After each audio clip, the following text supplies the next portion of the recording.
And let's begin with a word of prayer. Father, we thank you for having given us the task of feeding your sheep. It's something we enjoy doing. We love to do it. We get to see the results of people getting to hear your word, coming to know your salvation. And we thank you for that blessing that you've given us. We thank you in Jesus' name. Amen. All right. Don't worry about the Acts one at this point. We've got John, Matthew, and Luke. And Matthew's only one, so... I'll grab John. I like John. You like John, okay. Okay, well, I'll do Luke. Okay. I'll do Luke. Or did you say? She said that, I'll yeah. do Luke, yeah. Okay. What do you want me to do then? Let's do Matthew, see what happens. All right. Now it's Sunday morning, May 6th of 30 AD. We're going to be at the Sea of Galilee, on the Sea of Galilee. And we'll start with Matthew 28, 16 and 17. Now the 11 disciples went to Galilee, to the mountain, to which Jesus had directed them. And when they saw him, they worshipped him, but some doubted. Okay, we'll stop right there. It's a summary. Okay? Notice there are suddenly 11 disciples again. So Thomas is now with them, and they're all up there. Nope, they're not. We'll find that out in a moment. But it's a summary statement by Matthew. What mountain? Well, one would have to speculate because it's not telling you. It's right, it's not, but apparently there's some high place. Or what happens on mountains? Well, throughout Scripture, Yeah. that's where you see God or Yeah. hear from God. Good, excellent. So if they don't mean it as a literal thing, then they're going to where Jesus wants them to be, to meet with God, or the Christ. But realistically, I mean, it could have been a hill. It could have been a Yeah. garden.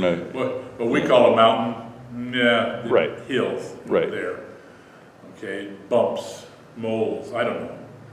Mole, hill, sorry. They saw him, recognized him obviously, and they worshipped him. Okay? And then they add that little, some were doubtful. Now we're thinking of Thomas, and that's long gone. It's in the past now. There's a summary here that doesn't quite fit. Well, also, it says the 11 proceeded to Galilee, to the mountain, but that doesn't mean there weren't more people there. Oh yeah, absolutely, absolutely. But we're talking specifically about the apostles in this case. Okay? All right, let's see what disciples. Let's see where do we go. The apostles and disciples that had traveled from Bethany, Judea, arrived in Galilee by Monday, April 17th. Some went to Capernaum, and others went back to Bethsaida. Over the next 2 weeks, all went about reorganizing their lives. They began to work in order to support themselves and their families. They attended synagogue on the Sabbath. They met as often as they could, trying to make sense out of the last 2.5 years. But they lacked a guide, a goal, and a vision. Everything they had believed depended on the person and leadership of Jesus.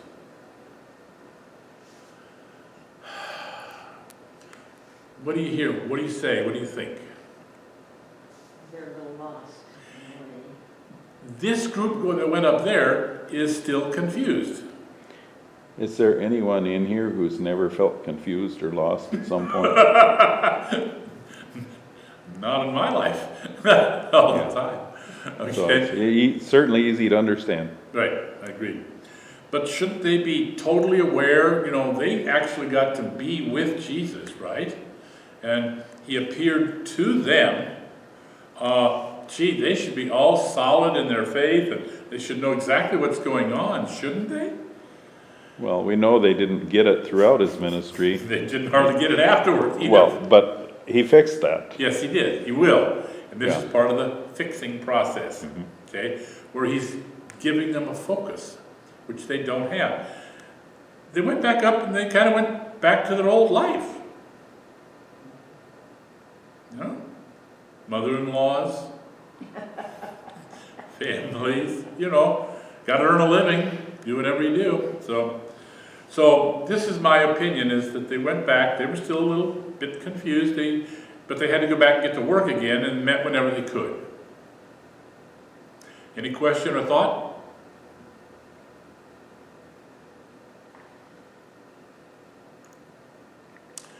John 21, 1 through 3. Okay. After these things, Jesus showed himself again to the disciples by the Sea of Tiberias. And he showed himself in this way. Gathered there together were Simon Peter, Thomas called the twin, Nathanael of Cana in Galilee, the sons of Zebedee, and 2 others of his disciples. Simon Peter said to them, "I'm going fishing." They said to him, "We'll go with you." They went out and got in the boat, but that night they caught nothing. Okay, what does it tell you? Now we've got some, this is not just a summary. This is John saying what's happening. They fish like I do. They don't catch necessarily, but they do like to fish. They're going back to work. Yeah. You know, you got to earn a living. Okay, what else does it tell you? Well, and then these 5 7. are There's Peter, 2 extra. Thomas, Nathaniel, James, and John. The Oh, sons and 2 others. Okay, Okay, so there's a so total of 7 now. they're Not 11. they're from that general area. Correct. They've worked together in the past. Right. and So, Yeah, these are all from the north of the Galilee area. But there are only 7 listed, and it's a very specific list. Okay, it's not the 11; it's 7. It also gives you a location now. Ah, yes. Where? Well, the Sea of Tiberias. Where is the Sea that? of Galilee. Oh, Yeah. Oh, well, is that in Galilee? Is that not the same as the sea that they've been floating on? Yes. Okay. But the Greeks, because of the city of Tiberias that was built, called it the Sea of Tiberias. Yeah. John picks up on that. So it's the same sea, but he's using it from a different perspective, okay? Different name for it. So we've got them, they're in the lake area, these 7 of them, okay? And he goes, "I'm going fishing. Anybody want to come with me?" They all said, "Yeah, we'll go fishing with you." When do they fish? at night. Yeah.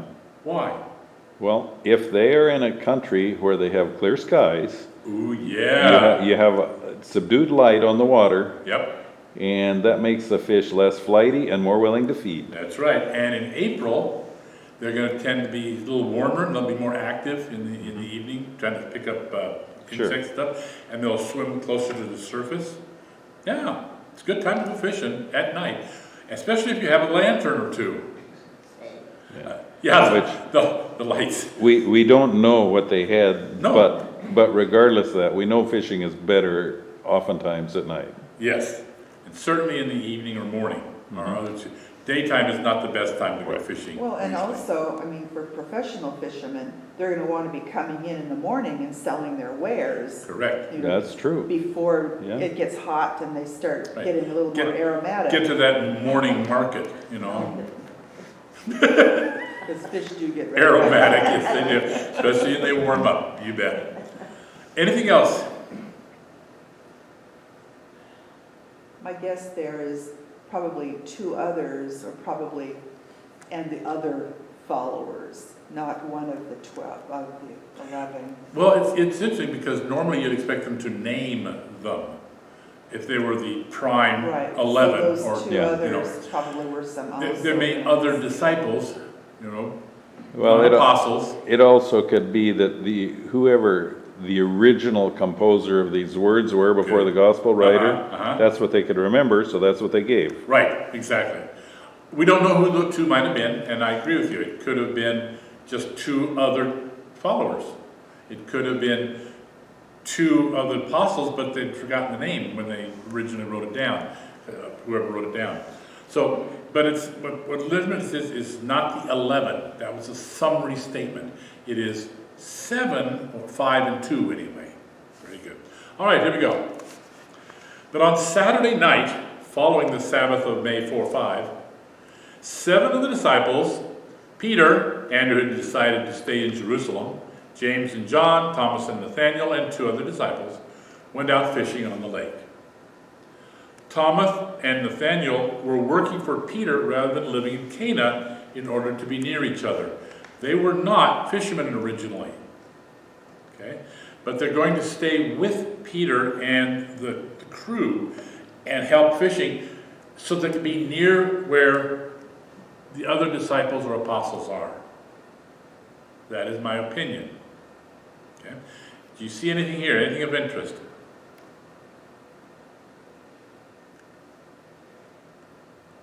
How big are these boats again?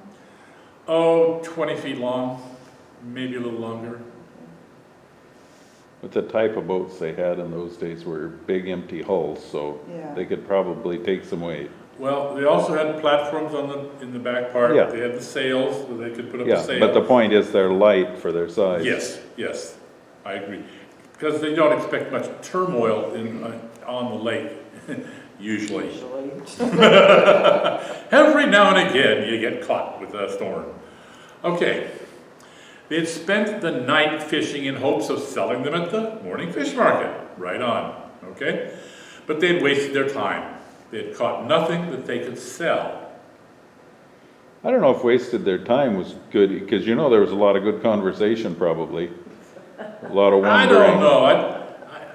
I don't know about you. When you go out on a boat, you talk a lot Uh-huh. while you're fishing? Oh, I don't. No. I sit on the shore and listen to those people out there talking on boats, and I wish they'd shut up. But if their purpose is to sell something the next morning, Right. they wasted their time. They didn't have a profitable day, Yeah. more night. Probably. Okay, let's put it that way. I Okay. shouldn't have said wasted their time. But they might have, and certainly some of the discussion would have occurred. But they were trying to get fishing. They have to bring in the nets, toss them out again. Yeah, it's not recreation for them, it is work. Yeah, it is work. Yeah. John 21, 4-6. Okay, yeah. Just after daybreak, Jesus stood on the beach, but the disciples did not know that it was Jesus. Jesus said to them, "Children, you have no fish, have you?" They answered, "No." He said to them, "Cast the net on the right side of the boat, and you will find some." So they cast it, and now they were not able to haul it in because there were too many fish. Okay. What happened? Well, if you're in the boat and somebody shouts out to you, "You got any fish?" you might assume they want to buy some. I would make that assumption also. Especially if they didn't recognize this guy. Yeah. There's a guy on the beach saying, "Hey, you didn't catch anything, did you? Or did you?" And they go, "Ah!" I do find it interesting, the greeting "children." Interesting. I hadn't thought of that. You're right. I don't know why That's that an was odd used. phrase. Clearly it was recorded, so it Yeah. you know, Interesting. Usually that's from an adult or from a yeah, person of authority. yeah. Might have been some old guy assuming young guys fish. Yeah, there we go. But guy this on was the beach- Jesus, it was not an This old guy guy. on the beach was an old guy. Yeah. Don't know. Okay, fascinating. I hadn't even considered that thought. Thank you. And it's always put in the negative. Children, you do not have any fish, do you? Yeah. He knew they had no fish. Okay? And so he's saying, "You didn't have anything, do you?" They go, "No." That's because of what? He wants this to be to the glory of God. right? He wants an action to occur that's going to make them wake up. Okay? You didn't have any fish. Ha ha ha, God prevented it. So, would you like to catch some fish? Yeah. Okay. Well, clearly he did something that would have astounded them. Yeah. Also, it will bring to memory what? It brings to memory something. Well, they fishing before were directed to catch fish. Yeah. And they did, remember, 2 boatloads. Mm-hmm. Okay? So, this is Jesus again acting in a place where God has already done something, bringing to memory that God has acted and is now acting again. Mm-hmm. It's been constant throughout this whole life of Jesus, okay, where he does this. At least that's my opinion. When they sailed southwest from the Delta, upper Jordan River, where they'd been fishing, they went past Capernaum. They needed to clean and repair the nets. So when they were past Capernaum, they came to the cove where they had often done this work, and where Jesus had taught the crowds from the boat. Okay, let me point this out. This is the Jordan River of the north end coming down and dumping into the north edge of the Sea of Galilee. Okay? Leaving there, this is where you try to do your fishing, obviously. It's where the food supply is for the fish. Okay, leave there, you then sail off this way, down here, past Capernaum, to the cove, where they'd been in the past. Okay, they've done this before. Here, this is the front end of that cove today. Okay, where they had the 3 kinds of land and the seeds were thrown when he was talking from the boat. This is that same area here that's right here. Okay? Any question or thought? Just that today you'd think you could make a lot of money with rental boats out there because of the history. They actually do. They have Jesus boats now and stuff like that, but it's, anyway, yeah. It looks deserted in the picture. Oh, it is. Go ahead. Now, in here, it looks pretty dry and sparse as far as vegetation goes. At the time I was there, it was. Right. Was it greener back in those days? It would be April, so you'd be having grasses would be starting, and you'd have greenery. Well, I yes. mean, because the Bible talks about forests and stuff even. Not around this area. Not in that area. The trees have long since been utilized. Okay. But the Galilee had lots of forested areas. Okay. But around the lake, not so much. Okay. At least that's my understanding of it. Okay. Anything else? Well, I think they would have thought, well, who's this guy on the beach? Telling us to put our nets over there, but why not? Well, I know why not, because I don't want it to work. I mean, it's stupid. The best fishing is gone. Why should I bother? Go ahead. I just realized that always when I heard this story before, I'm a Southern California girl and we have sandy beaches. I had always pictured him up on the sand. Interesting. They're rocky. So this is very enlightening. Yeah. And it's just- Excellent. And see, for us here, almost all of our shorelines are rocks. yeah. But it hadn't even occurred to me that I had Interesting. always thought of it like the beaches I knew from Long Beach. Yeah, there you go. Just bring it on up here and we'll just lay out. It's okay. Oh, but I'm assuming these were probably cast nets that they were using. Oh, absolutely. And Yeah. if they're cast nets, I mean, you've been throwing that net around, what's the difference if you throw it on the other side? You can do that easy enough, let's try it. Oh, Could well, did he see a fish fin there? it wasn't a question of whether it would be difficult or not. It was the question, I think I'll explain that in a moment. Yeah, let's try this. Okay. It was almost half an hour after sunrise when they arrived off the shore of the cove. As they approached the shore, they saw a man on the beach waving at them. Okay, they're not far offshore, okay, and they're coming in. That means the boat's headed westward. Okay, the front of the boat is coming in from east to the west. They're coming from Capernaum. So they're coming in. This way is west. Okay, the sun is rising over in the east, of course.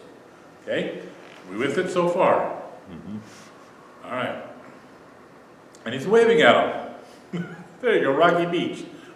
They did not recognize the man, but he did not appear threatening. That's important. Maybe he just wanted some fresh fish. Sounding disappointed, the man called out loudly, "You didn't catch anything, did you?" Okay, anything, any question or thought? Well, if he did have on the cloak up around his head, Uh-huh. it's understandable Hood. they wouldn't have, Yeah, they uh-huh. wouldn't have been able to recognize him Okay, well, necessarily. but, and again, his face would be facing the sun that's starting to rise, Which normally would be a better, right? So I don't, depends on yeah. how far away and, you know. But these are not the disciples who have seen Jesus. I mean, they did. He appeared to them.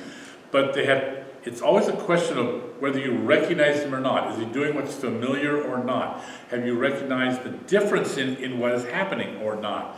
I'm not understanding completely why that is.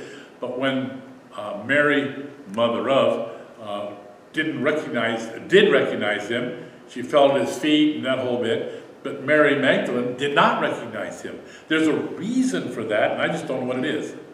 Well, one of the things, though, in those days, all men had beards and mustaches and so on. Okay. So the amount of face you see is small. That's true. It's And true. if they were in about a distance away and you've got his head covered and, you know, Uh-huh. you only get this picture. Yeah. And then for his shape, his movement that makes the difference. Yeah. Yeah. Okay, here we go then. Let's find out what happens. Peter was frustrated. Here was easy money, but they had nothing to sell. Peter answered that they had no fish for sale, and then went back to the task of bringing his boat safely to rest. Sounds right. Nope, sorry about that. And he gets back to work. But the stranger cupped his hands around his mouth, spoke loudly, and suggested, "If you want to catch fish, then cast your nets off the boat toward the rising sun." So it'd be casting it off to the north side, where the sun is striking it, and it's warming the waters, but there's shade from the boat, and the waters are being warmed on the south side, but there's shade on the north side. He suggested they toss it. And there's no boat shadow on There's the no water. boat shadow. Okay. So he's saying, go ahead and cast it on the side where he's telling them how to fish. For fishermen, they might understand that's where I put my hook. I'm not allowed to use nets anymore. Peter furrowed his brows. That sounded familiar. So he decided that it would do no real harm to try, as you said. Any thoughts so far? Oh, it's cool that he listened. I do. As they began to draw in the net, they found that they had captured a large school of fish. See, drawing in the nets. There's Jesus on the shore. And now they're paying attention to the fish, not to the man on shore. That's right. That is absolutely correct. The net was filled to capacity. Okay, Yes. so that side was west. This is the south side here, the north side there. Jesus in the west, sun is coming up in the east. So the shadow of the boat would have been on this north side. The fish would never see the shadow of the boat, and they would be up here, coming up to the warmer water that the sun is shining. That's typical of fish. Happens all the fishermen know that. Okay? But Well, they didn't think about it because they were tired. they were tired from the whole night. They'd given up, I think. So is it, Well, once daylight comes, this might be a factor. Before daylight, it wouldn't matter. Now the best fishing time is the time before the sun rises. It's first light. Yep. That's the best time to fish because the fish start getting active then. Once the sun comes up, you get what's left over, but that dissipates quickly, and then you're done for the day and start again in the evening. But that first light, an hour before the sun actually comes up, is the best fishing time. And then the sun hits this, it draws them up. Go ahead. would they normally fish both sides or do I they- don't know, but assumedly they would. But they're coming home to Yeah, fix it's it up and like get that. rest. They're tired. They're done. They had a lousy night. Okay? So he says, cast it off here on the south side, and they do, and this is what they catch. Any questions or thought? John 21, 7 through 11.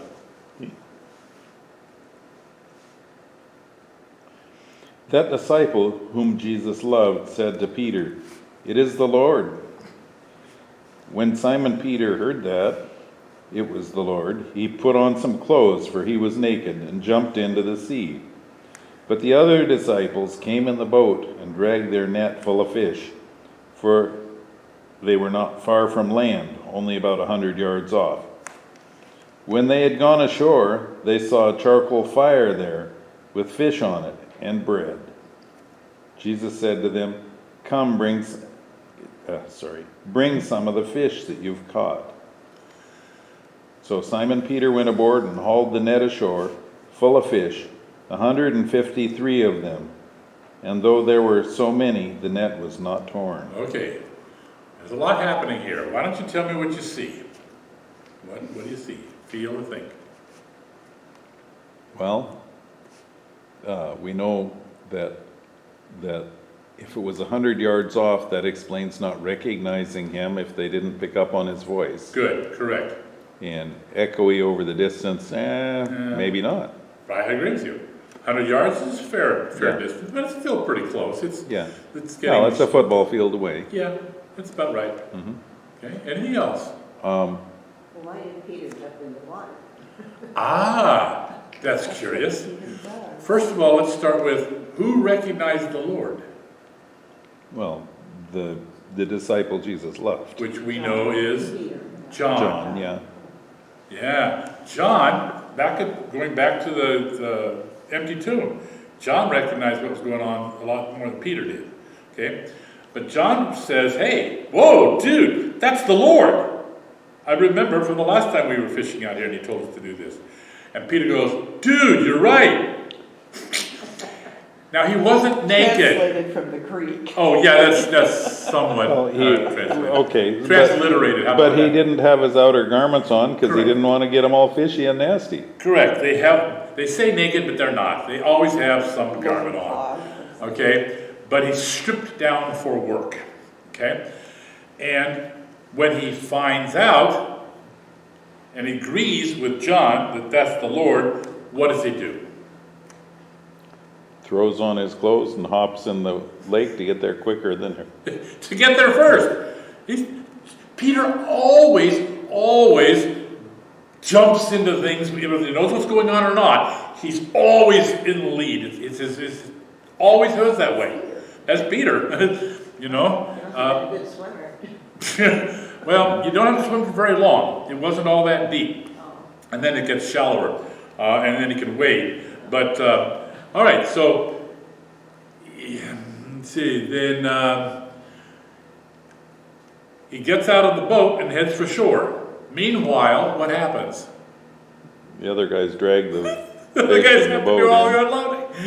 Oh, it's gonna be, he's out of here, let's get him out, let's get to work. Well, They have to, at this point, they'd be rowing, right? So they have to row in. well, at this point, they're hauling. They gotta haul the fish aboard first, then they would row in. Oh, Yeah, okay. you're correct. Or they could drag the net in, hard on the net. Yes, in fact, you just, if you can't get the stuff into the boat, you drag the boat to the shore, and then you haul it up onto the net onto the shore. That's very possible, okay? And anything else you see then? Well, There's a nice fire on the beach already. It's a charcoal fire. Someone had to come up with charcoal from somewhere. So or this, burn it down till it's in or burn it coals. down till it gets there. So this person on the shore had a fire going. Probably and had been it there for a a while. It's nice and warm, and on it are what? Fish. Fish and bread. Maybe or maybe not, but anyway, we'll say that that's what John wants to say. And there's a reason for fish and bread, okay? Most guys don't do bread on a fire like that. You have your thing and rocks and. I have done that. On a rock? Yeah, you can do it, Yes. or even just near the fire. Yeah, that's true. That's a good point. But what does it take? You gotta have all the ingredients. Yeah, you gotta have the dough, yeah. Yeah, you gotta mix it, pat it out, and smack it on. So that makes the fire bigger. You gotta have the rocks for this, for that, etc. So this guy on the beach seems to be prepared. Mm-hmm. Well, it doesn't say that he was baking the bread. Does he have bread? Good point. But he does have fish that are on the flame, on the fire. And a fish placed on it. Also he had bread. Good point. Excellent. What does he ask them to do then? Bring some of their catch. Bring some of their fish. Yeah. Is that But, a reasonable thing? But sure it is, they just caught a bunch of fish. Oh, is it? But the thing is, when he says, bring some of the fish, he's inviting them, come here. Come. Okay. To join him. Okay, good. To join him with some of their catch, Yeah. right? Well, maybe. Is it that simple? Go ahead. Well, maybe he only had Couple little a fish. couple little fish on there. And Yeah. there's all these big hungry fishermen coming. And they got plenty, right? Assumedly. Yeah. Okay. Or he's, he's a customer. Well, no, at this point they know who he is. Right. If they had thought he was just a customer. The only people who knew who he is John and Peter. It doesn't say the other ones recognized him. They stayed working on the ship, the boat. But at least he's recognized by John, and Peter agreed with him. Okay? So he's got some fish already, so maybe he wasn't a customer. I think they originally thought he was a customer. Or he could have had little fish like I catch, and to feed Yeah. the crowd, you better get a big one. Yeah. Throw them on and then just kind of scrape the, eat around the bones. Sunfish, crappies. Yeah. Yeah, what I call them is different. Okay. No, anyway. So he's asked them to bring some fish. So Peter goes up and draws the net to land. So he goes back to where they were to help them draw the net onto the land. They couldn't put it in the boat. But it's full of large fish, right? So it says. How many? How did they know they had 153 of them? Well, they would have counted them and later put the number Well, back. because they were astounded. How many was that? And they could go count them. Astounded? Surprised? I Yeah. think there's more to it than that. We'll get to that in a minute. But even so, the 153 fish, good-sized fish, marketable fish, but the net was not torn. It was maxed out, but not torn. This is important. We're going to get to that. Here we go. When John became aware of the chill going up his spine, he looked at the stranger and said to Peter, "It is the Lord." Peter again looked at the stranger, remembered another large catch of fish, and agreed with John. Sound right? Yeah. Peter quickly put on his tunic, tucked it in, jumped into the water, swam, and waded to shore. See him coming? Oh yeah. Any question or thought? Makes sense. I agree, it does. While he waded to shore, the others on the boat finished bringing in the fish and brought the boats in to shore. So there they are, dragging the net up from the boat with all those fish. That boat is probably smaller than what it was. Yes. Okay. So I think that's the kind of pictures that I've seen. Is like, how did you get 7 people in there and the fish? Well, if you look closely, there are 2 boats here. Oh. Yeah, in this See, picture one there. is here, one is here. Yeah, and we don't know. We don't whether- know. It doesn't matter. You know. It doesn't matter. Remember when James and John, they were the sons of Zebedee who had a boating business. He had 2 boats. Actually, one of the previous scriptures did say, took the small boat. And I just kind of read over that, go, small boat, it wasn't a small boat.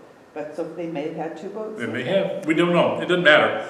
But the key is going to be the net and the number of large fish. This is key. Okay, here we go. John 21, 12 through 14. Okay. Jesus said to them, "Come and have breakfast." Now none of the disciples dared to ask him, "Who are you?" because they knew it was the Lord. What?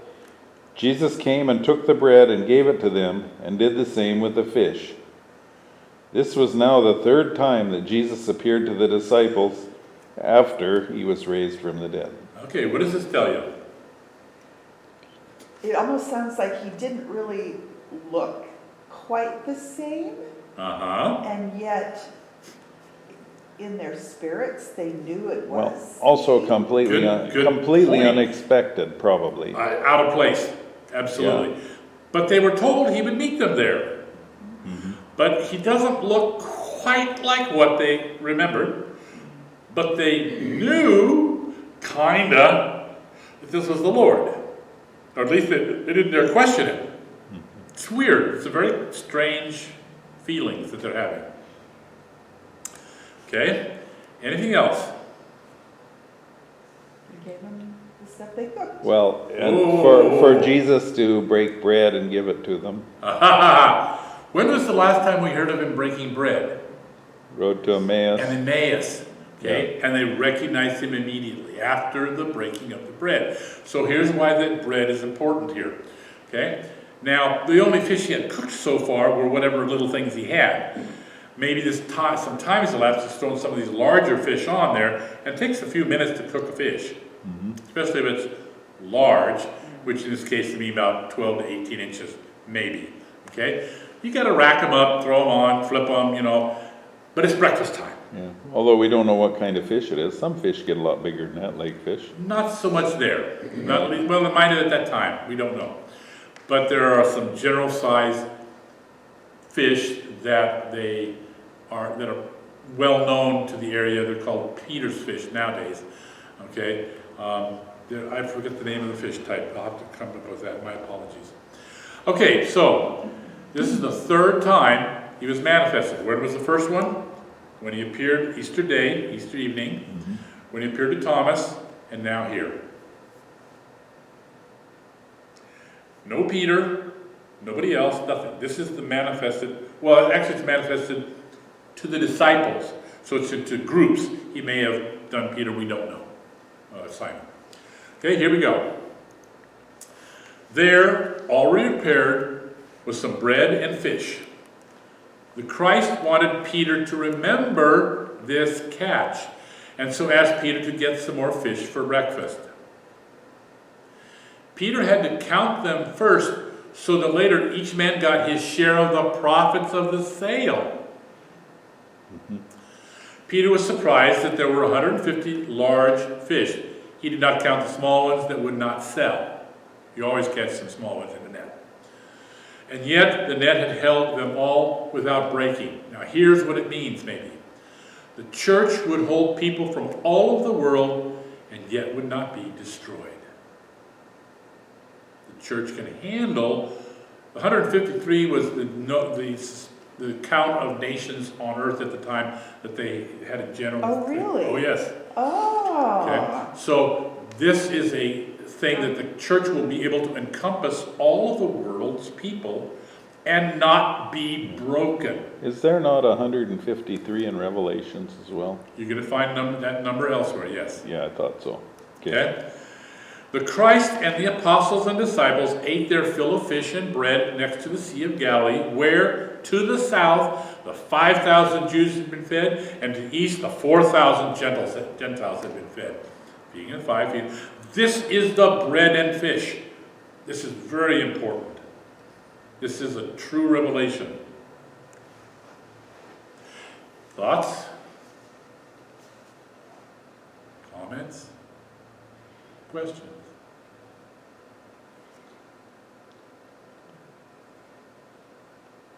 Certainly, in my mind anyway, this would be a huge attention getter for the disciples that were there. It's going to get them to focus. Yeah. Yes. No, What? miraculous. Yes, they had caught large catch before under his auspices, but this time he wants them to focus, and he's telling them that which will come, the kingdom, the church, is going to be able to handle the world. That's what John's referring to. That all the varied people of the world can come into the church. Okay. John 21, 15 to 19. Okay. When they had finished breakfast, Jesus said to Simon Peter, "Simon, son of John, do you love me more than these?" He said to him, "Yes, Lord, you know that I love you." Jesus said to him, "Feed my lambs." A second time, he said to him, "Simon, son of John, do you love me?" He said to him, "Yes, Lord, you know that I love you." Jesus said to him, "Tend my sheep." Then he said to him a third time, "Simon, son of John, do you love me?" Peter felt hurt because he said to him the third time, "Do you love me?" And he said to him, "Lord, you know everything. You know that I love you." Jesus said to him, "Feed my sheep. Very truly I tell you, when you were younger, you used to fasten your own belt and go wherever you wished.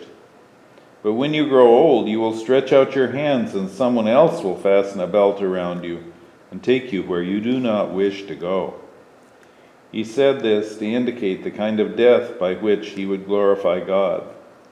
And this he said to him, "Follow me." Okay. What do you see? What do you hear? Well, I see that I really wish we had notes in our Bibles letting us know which word they're using for love, because Okay. there were all of these different variations and degrees, and all we hear is love. Okay. Well, we know it's not philos. It might be agape. I don't have my Greek text with me at the moment. Okay. So I wouldn't be surprised if it were not an emotional love that was described here. Really? Okay. Why? Because of circumstance. He is come ashore. He's seen this miracle. He's seeing the Lord again, and he's feeling empowered, and that's a strong emotion. Well, Or overwhelmed. Overwhelmed. Okay. Yeah, Strong maybe. emotion. Okay. but that's why I say the emotion love Okay. as opposed to agape, for example. Okay. I don't know, It but might be philos, which would be brotherly. yeah, It's not a couple of the others that I know of. yeah. Okay. Okay. So he's going to get emotional in a moment anyway, because Jesus asked him 3 times the same daggone question. Okay. What else do you see here then? Well, 3, of course, is that number of, that God, 7 is completion, I think. Perfection. But Yeah. there's the 3, Right. and so that's significant in and of Well, itself. Correct. you will deny me 3 times. Bingo! Simon Peter There's a lot of denied threes. 3 times. So Jesus is going to ask him 3 times. Okay. Correct. Well done. Okay. So that's the 3. Okay. And he has to come back each time and go, "Yeah, you know I do.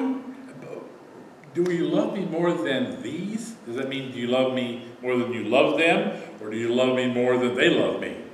Or do you love me more than the fish? We don't know. Well, I'll put that one aside if you don't mind. It's either, do you love me more than those types of people love me, or do you love me more than you like them? Yeah. I don't know. I'd have to check that out. So anyway, he's being instructed to be what? To be a leader, Yes. to support those around him. Yes, to care for those people that Jesus is called, that Christ calls. He's being instructed to lead. And how do you lead? You tend to them, you care for them, you take care of their needs, you watch over them like a The shepherd. greatest among you is Is the the servant of servant. all. Correct. Excellent. Okay? What else do you see if Peter gets finally grieved on the 3rd time? As you know I do. Okay? Yeah. Okay. And then it's prediction of a kind of a bad death. Well, that's the next thing. Well, but you know also that Jesus knows the answer to this question before he asks it, of course. Sure he did, absolutely. And he's taking somebody that's a little bit hard-headed and softening it up a Well, little. I'm not saying he's hard-headed. He gets focused in a certain direction, Yeah. and sometimes it needs to be nudged in the correct direction. Okay? Like He's leaping. impetuous. He's impetuous. There's the word. Yeah. Thank you. And now Jesus is focusing him. Okay? He's getting him focused. Okay? And he's going to tell him something here, and he's going to say, you are going to follow me, and you're going to die. You're going to die in a way you don't like. Follow me anyway. And we know that happened. Of course we do. And so did John when he wrote it. Okay? So, it's okay. Anything else? All right, let me go. After breakfast, the Christ went walking alone with Peter. The Christ talked as they walked. God had granted the Christ full authority. Now would be the mission of the apostles to go to all nations, 153, and offer them the same opportunity that God had offered to them. To become aware of their sin, to ask forgiveness, to repent, to be baptized into God's family, and to become disciples of the kingdom. They're going to now stand in his stead and take up Jesus' mission. Question, thought, or comment here? No, that's what they'd been groomed for. That's the idea. As Peter and the Christ sat down on the hill just north of the cove and overlooking the lake, the Christ continued to instruct Peter. Okay. You apostles and disciples must teach these new brothers and sisters what I have taught you, said the Christ. To live by faith and to serve God and love your neighbor, and thus live as a new family. Remember, I will always be with you in spirit. Question, thought, or comment?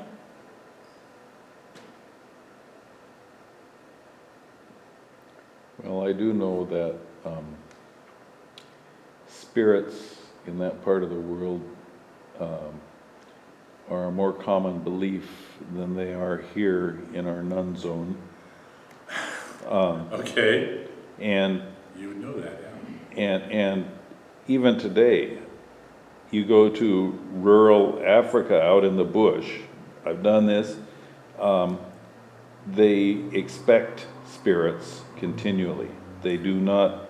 It isn't something that, whoa, this is different. They expect commonplace. it. Yeah. Yeah. And I'm guessing probably similar in this culture. They would expect spirits. That may be, but I apologize because I use the word in a modern sense. Spirit meaning the overall Sure. thing, not a specific spirit. Yeah, but if someone says, I will be with you in spirit, I'll be right there, it would maybe it would be more familiar to you than it would to us. Yeah, that's true. And interpreted, say, in a rural area like that, that might be a spirit, like a spirit from a tree or dog, whatever. But here I'm talking about the Spirit of Christ. The Spirit, the Holy Spirit. Okay, here we go. Peter, do you love serving God more than you love those people? Asked the Christ. Peter thought for a moment. Yes, I love God more, he said. The Christ responded, then it will be your job to feed the spirits of these leaderless lambs. To which Peter responded, I will. Question or thought? Number one. But the Christ asked Peter again, are you sure? And Peter responded immediately, yes, I am sure. Needless to say, I'm putting it into my words. Yet after a quiet pause, the Christ asked Peter, do you understand what I'm asking? This brought back to Peter's mind 3 times he had denied knowing Jesus. Lord, Peter said, you can be very sure of it. You can be very sure of it, sorry. The Christ pressed the point. Even if it means that you will ultimately follow me in every way, he asked. Without a moment's hesitation, with a very serious look on his face, Peter responded, yes, Lord, in every way.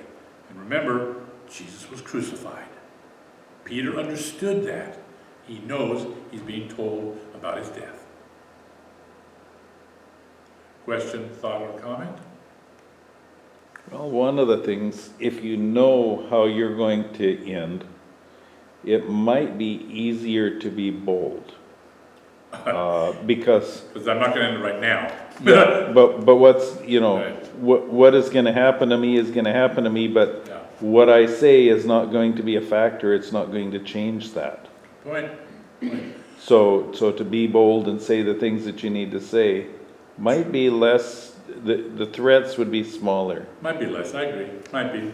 Give you a little bit more confidence, I guess. Yeah. Yes? Anything else? Let's go on then. John 21, 20 to 23. 20 to 23. Mm-hmm. Peter turned and saw the disciple whom Jesus loved following them. He was the one who had reclined next to Jesus at the supper and had said, Lord, who is it that is going to betray you? But Peter saw him and said to Jesus, Lord, what about him?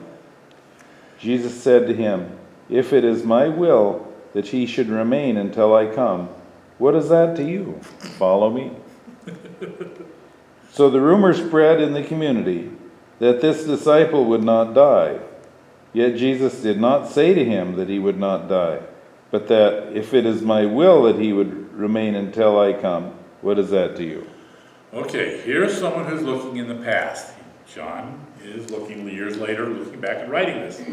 Okay, so what do you see?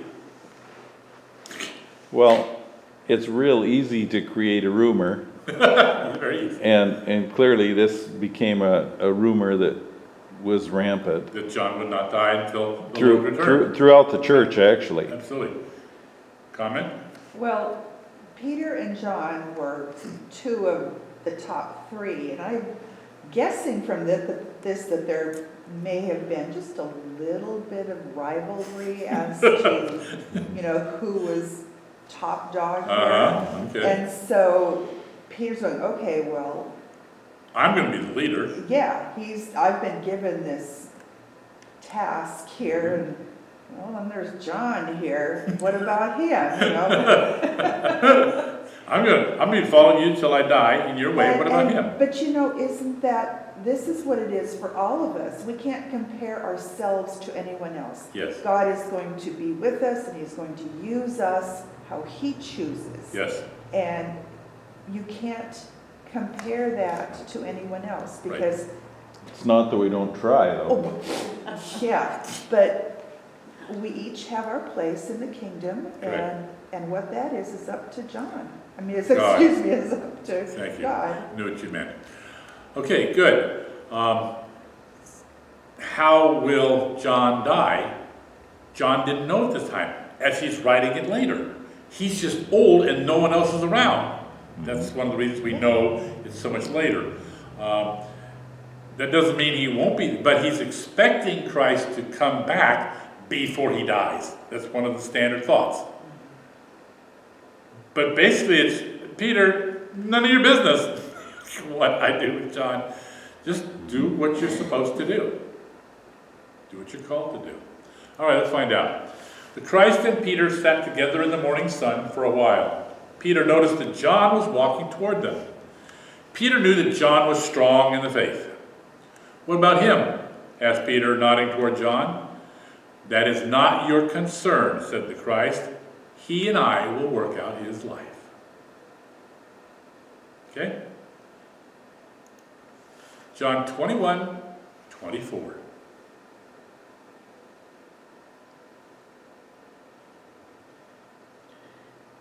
This is the disciple who is testifying to these things and has written them, and we know that his testimony is true. Hi, I've written this, I've told you the truth. That's what it says. Okay? Luke 24, 52 to 53. And they worshipped him and returned to Jerusalem with great joy and were continually in the temple blessing God. Okay, what does it say? For these people up in Galilee, on the fish, doing the fishing thing, what's the next thing they're going to do? Well, I got to fuss at you a little bit. Go ahead, because fuss. Here, Uh-huh. this is following being up in Bethany with them. Led them out as far as Bethany, blessed him. And he departed from them and was carried. This is That's after different. the ascension.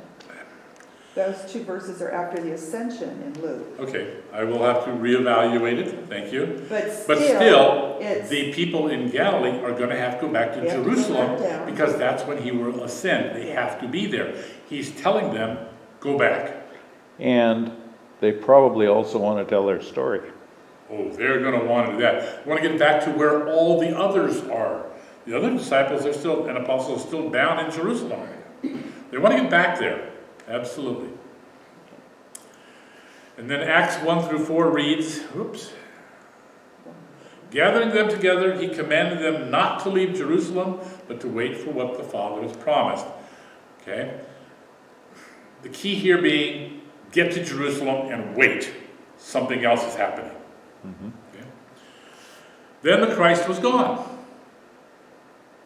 After some thought, Peter realized that the Christ had made it his responsibility to help the apostles and disciples to form a new family and a new community, such as Jeremiah had spoken of. To form that community, the apostles and disciples needed to go back to Jerusalem immediately. There, they would meet together with the apostles and disciples who had remained there. And so they prepared to leave for the journey south. They would plan to leave in the morning of Tuesday, the 8th of May. Any question, thought, or comment? and they probably sold their fish, so they're going to have money Money for the trip. and to feed the families that they're leaving behind still. Everybody needs it. And the next time we get together, the Christ will depart in glory.